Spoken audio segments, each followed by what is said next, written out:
All across the United States are tiny museums that not many people get to know about.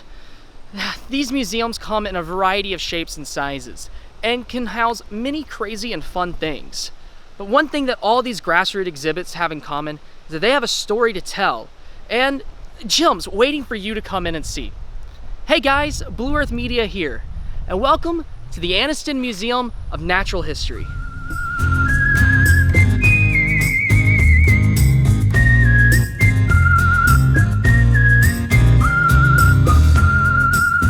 If one is traveling across the state of Alabama, say going from Birmingham to Atlanta, one would naturally take I-20. On that drive, about halfway to the state border, you'll find the city of Anniston, Alabama. Anniston, sometimes called the Model City, is a small city with a population of about 21,000 people. Most people write it off as one of thousands of similar small cities scattered across the US and move on.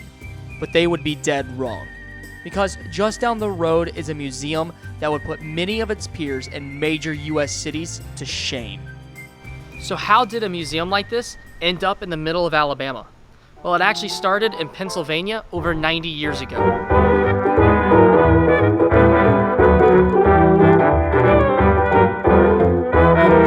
So the Anniston Museum of Natural History was once called the Regar Museum. So in the late 1800s, there was a gentleman named Mr. Werner who was a naturalist and an ornithologist. And he lived in Pennsylvania, and he was well known throughout the state for his beautiful skills as far as taxiderming the birds and doing the dioramas behind them. What you see in our Bird of America's halls are the dioramas that Mr. Werner made. And to give you a time frame, he passed away in 1912. His son then was able to get the collection, and he understood the value of it, but he didn't have the same passion as Mr. Werner did. So he was able to sell it to a Mr. Regar. And so he actually opened a museum right next to his house, and he displayed all the birds for the citizens in his area of Pennsylvania to come and see them. And he also was a huge African safari hunter.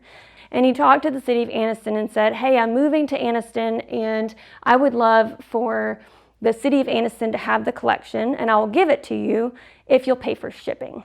It went into the basement of the library. It was called the Carnegie Library. He said, hey, I have an amazing African collection, and I will give it to the museum if we get out of the basement, we get out of storage, and we build a true museum and we establish ourselves here in Anniston.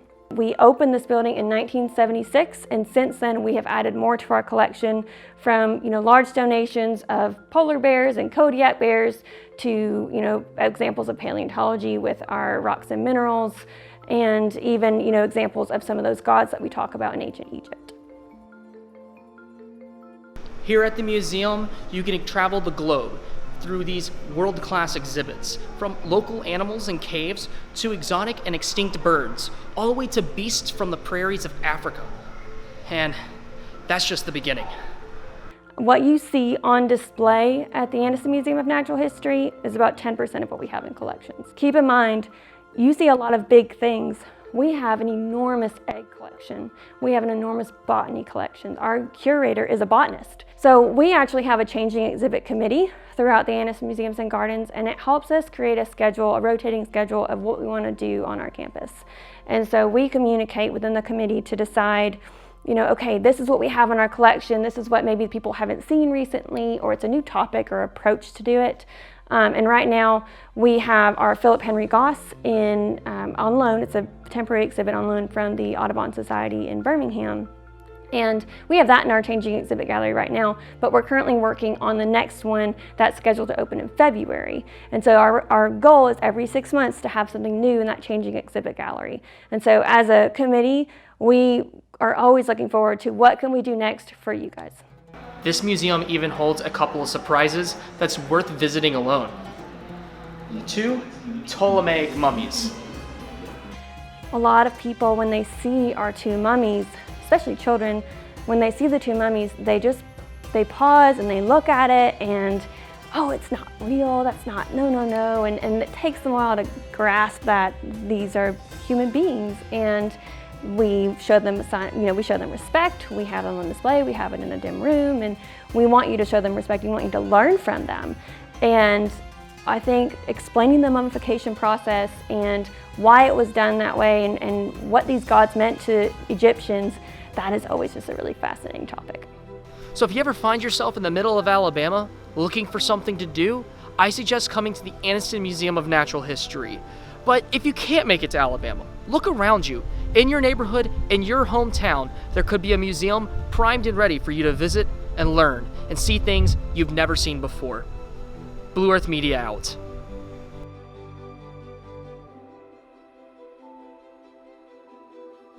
So the best place is our website, www.exploreamag.org. And then of course we're on social media.